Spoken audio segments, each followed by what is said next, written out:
Why don't I want this anymore? You may find yourself asking yourself this question. Maybe you've been hoping against hope, trying to get somebody or something back into your life. Maybe you've been begging for it to come back. Maybe you haven't been ready to let it go. And then something changed.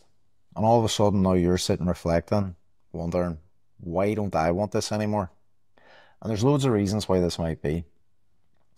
Often when we enter into a therapeutic process and we decide that we're going to start making changes in our life, a lot of the times what we focus on is what we're going to gain, what we're going to add to our life by doing this, the changes that we're going to make within ourselves, like greater confidence, greater self-esteem, learning how to communicate, setting boundaries, all the usual things that go hand in hand with undertaking a therapeutic process. And in doing that, what we overlook is sometimes that things in your life are going to have to shift. Some things are going to have to leave. And that's not always the easiest thing to accept. And a big part of that really comes down to recognizing that your growth and the changes that you make might become a wee bit difficult for other people to accept. You might not fit into those old containers that you used to have a solid place in. That could be your friendships, that could be your intimate relationships, it could be old jobs, old identities that you used to have, roles that you used to play. And sometimes once you go through this growth and you start to actually recognize your worth and your part on some of these dynamics, it begins to fall away. You don't look at it the same way. And I think an often overlooked part of this as well is, and I've said this before, not every loss is a loss. Sometimes the people that fall off or leave in your life that don't make space for this change that's emerged in you is not actually a negative, but it can feel very difficult in the moment. You know, this is very true for some people that have been in very toxic or abusive relationships. And often, like, there can be more complex stuff going on, like trauma bonds. But very often, even though they know that it's not a relationship that they should be in, they still crave the person, they still miss the person. Sometimes they want the person back, even though logically, even though every part of their being knows it's not good for them. And then sometimes they go into a healing process and they start to work on the relationship themselves, and their perspective shifts. And there's like this moment of clarity, there's like this reframe that just cuts through all the noise and they're able to see it more clearly. And sometimes what can happen is this might be the moment you're tested. This might be the moment the person reaches out to you. This might be the moment they tell you they're going to change. Everything's going to shift for the better. You know, all these empty promises that they would have made, they come back and they deliver them to you again. They say all the things that you've been waiting to hear. And then something unusual happens. You're looking at it and you're like, I don't want this anymore. No, there's not a part of me that wants this. I don't resonate with this anymore. And that is directly connected to the healing that you've done, the work that you've done, all the things that you've unpacked, triggers that you've looked at, the awareness that you've cultivated in who you are, the pattern, you know, your belief systems, your expectations, your coping, how you used to show up in those spaces is not the version of you that's here now. But on a deeper level, even within your nervous system, when you have cultivated peace, when you've cultivated calmness, when you've cultivated safety, and you're connected to that inner space, you're not chasing after that chaos. Even on a conscious and a subconscious level, you're not resonating with that anymore. You know the price of your peace. You know what it took to create it. And you don't want to bring this chaotic person back into your life, no matter how much they're promising, how validating it might feel, because you have that awareness now that you're choosing to do different, choosing better, choosing yourself, choosing your peace, your well-being. And you don't want that in your life anymore. And that is common because you have had a regulated nervous system and the physiology is now catching up to the changes that you've made internally. Logically, you know that this isn't good for you. It's a felt sense that this isn't even good for you, but it's been crystallized. The clarity is so clear now. And that is majorly disruptive for the other person because they are banking on pushing your buttons, getting you to fall back into that old routine, giving you the old spiel that they used to give you. But this version of you is not a version of you that they have a map to understand, because you've been working away in quiet, in therapy with whoever it is that you're working with, unpacking your stuff, clearing your trauma, working through your conditioning, recognizing your own patterns, recognizing your part in the dysfunction. And that means that you can't self-portray anymore because now you know what you didn't know before. You don't go back into those spaces. You don't even fit those spaces anymore because the version of you that's here now can't gel with those types of people anymore. There's no space for it. You wouldn't accept that. You wouldn't tolerate that. And also there's a bit of grief that can emerge from this because you're also shedding old identities. You're shedding the old identity of who you were that had to make that relationship work, whether it was self-abandoning, the martyr, even in your family system, you might have been the golden child, you might have been the mascot, you might have been the rescuer, the provider, the caretaker, all these different pieces. And when you go through these changes, it takes a wee bit of time for your identity to catch up to this version of you that's here now. And the truth is, that's not always easy for other people to accept. And there can be friction and it can be challenging. And it's hard to stand your ground and push back and go, I'm not doing this anymore. I have let that identity go. I am no longer that version of me because I am changing. I am in a state of growth and I'm staying true to myself. And that old identity was a survival based strategy that got me through that period of time in my life. And now I'm resourced because I've went into this therapeutic space. I've unpacked my stuff.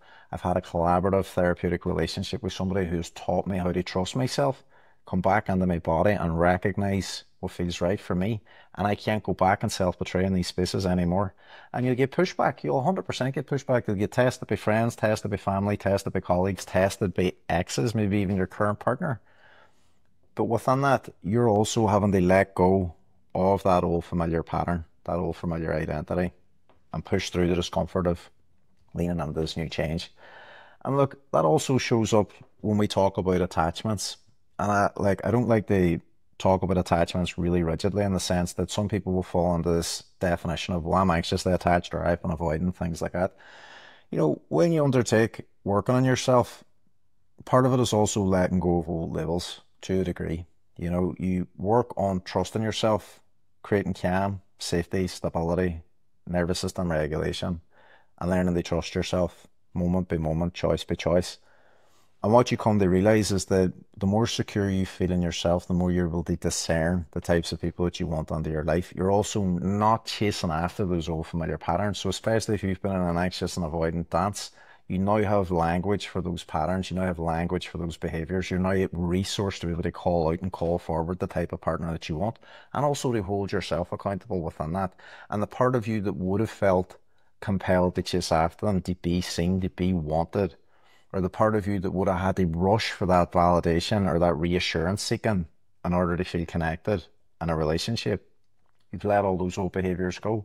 You've learned how to stay present. You've learned how to self-soothe. The part of you that avoided vulnerability, maybe you've learned how to open up in the therapeutic container. You've learned how to express yourself, to ask for what you want, to lean into those edges of discomfort and talk about your fears, talk about your hopes, your wants, your needs, and to be able to recognize if that person can even meet you in that space. And that's a major, major change, because now you know what safety feels like internally in the body in the felt sense, and externally because you now have a map of the behavior that you're seeking. And that's a big part of the knowledge and the awareness that comes through being on a therapeutic container. You start to be able to language things, see things for what they are, not for how you wanted them to be. And there's also grief in that as well. And I think part of it is taking ownership.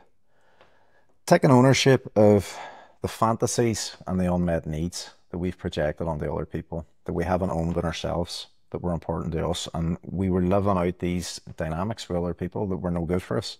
We have to be able to take full accountability for those things, for the times that we've created our own suffering, for not seeing the person that was in front of us for who they were through their behavior over time, and for clinging on to a fantasy, for clinging on to a projection, for clinging on to an idealization of who they could be.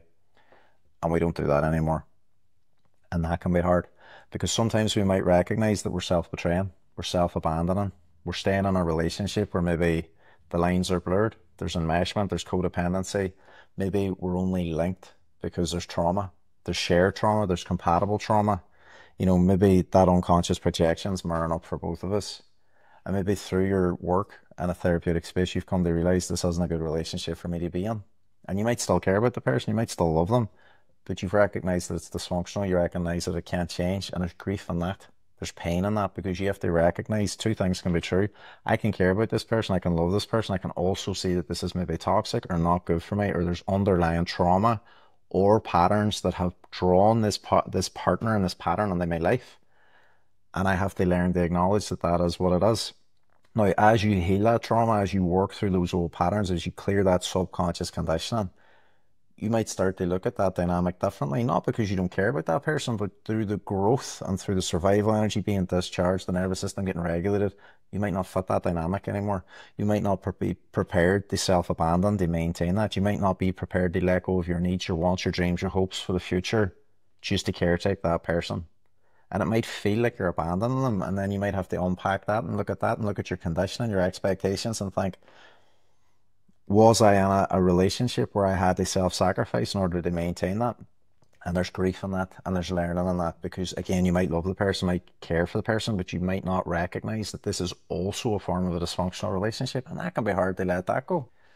And I think one of the big things that also come up within this as well is that when you make changes, and I spoke about this in previous videos around being non-reactive, you learn to choose your peace.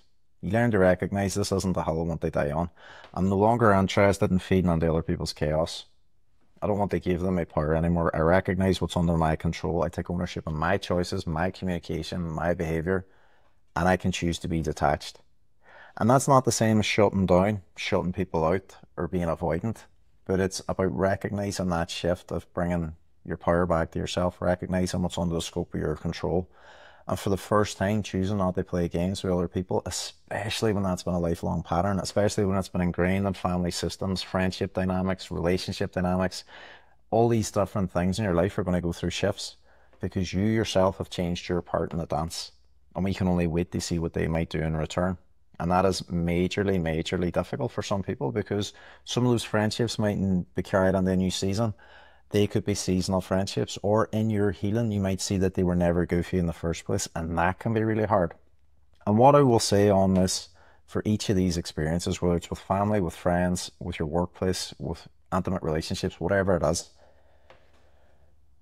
the grief might not hit you all at once. You might feel like you've grieved it ahead of time. You might actually feel very calm, very regulated, very neutral when you let it go, and that's okay. And there's also a percentage of people that will experience what's known as delayed grief. Later in a period of time when life settles down, they get into their own space, they start to breathe again, then it hits them. Because maybe the calmness in the nervous system is there, and they might have a flow of emotions, they might have a big release, and that's normal too. And that is also part of the healing process. Your healing isn't always done all at once. It can happen in stages and layers, and it's like grief. Grief's a great example because it happens in stages as and when we're ready to be with it. And it's unique for every single person. Every person will go through their loss in their own way, and every single person's nervous system is going to adapt to things in a different way as well. So it's important that you meet yourself where you're at and recognize, look, you might not experience the weight of your decisions very early on. It might be later on after you exit some of these situations, or maybe you feel calm and resourced in the moment when you've made this choice and you're floored later on. And that's part of the experience as well. And what I would say that I have seen quite a lot is sometimes people, when they enter into therapeutic containers and coaching and start talking about their experience, sometimes in actually voicing what they've been through, that's the moment of clarity. That's the moment they catch it when they say it out loud and they're going, oh my God, like as I'm saying that, I hear it for what it is. And sometimes that is the moment of clarity. Sometimes that's the moment they're like, I need to make this change. I can't go on like this anymore. I've actually just come on and told somebody some of the most harrowing things I've been through, some of the hardest things I've been through, some of the most embarrassing, shameful, overwhelming, painful things that they were put through in their life, and they have just voiced it for the first time. And sometimes that cuts through the noise, and that's the catalyst for them to make a change. And sometimes that's only the beginning, because then they have to go through all the work to start to grow and feel resourced to be able to make that change. And as I said, when we do the work of creating safety in the body, when we do the work of understanding the history of our trauma, you know, how that showed up in the family system, how it showed up through all the developmental stages of life, and we work through clearing that, when that survival energy is released in the nervous system, when that is no longer guiding our behavior from the unconscious, and we're able to look at things now for what they are, not everything that has brought us to this point in time in our life we're going to carry forward into the next time. It's like that seasonal friendships and people that are in your life for a season. Sometimes you're the person that decides this doesn't go any further, and that's hard. And sometimes you also have to recognize you can care about these people and also still recognize they can't come forward with you. And you can be grateful for the lessons that you've learned from them while still being able to discern, I can't carry this into the future. And that's what I mean. It's not always easy. There is grief and healing. And that's an important thing to actually meet yourself with and give yourself some compassion and support and empathy that these changes might not always be easy, but they're always necessary. And sometimes you're going to get pushback, sometimes you're going to get friction, and sometimes it's not about what you gain, but sometimes the benefit comes from the loss. Sometimes we have to let some people go in our life because it's weighing us down, the impact that it's having on our life. And when we let go of what we've been clinging to that was causing us harm, we can make more room for the things that can actually come in and add to your quality of life. That can meet us from a place of safety, trust, respect, reciprocity, all those things. If this has resonated with you in any way, get in touch. Click the link in my bio, follow the form, reach out to me. This is the one-to-one work I do every single day with clients from all over the world. We get some phenomenal results. You do not have to stay trapped in these patterns. You don't have to stay in these predictable loops within your relationships. You don't have to carry trauma forward year after year, relationship after relationship. Get in touch. We can work through this. We can create deep, long-lasting change in both the body, the mind, the nervous system, the unconscious, and it can totally change and transform your life. It can change the entire trajectory of your relationships going forward. So please get in touch. If you enjoyed this video, if you've any thoughts at all on this topic, please share them below. If there's anything you would like me to talk about, or you've any suggestions about anything at all, just put them in the comments. I also have hypnosis bundles available. If you're not in a position where you're able to do one-to-one work, these are an amazing resource. They can create subconscious change. They can help rewire some patterns, especially if you're transitioning through relationships, whether a relationship has ended, your relationship to yourself you're trying to improve, or you're just trying to process and let go of an attachment. These can be a really good resource. Thanks for watching, and I'll see you on the next one.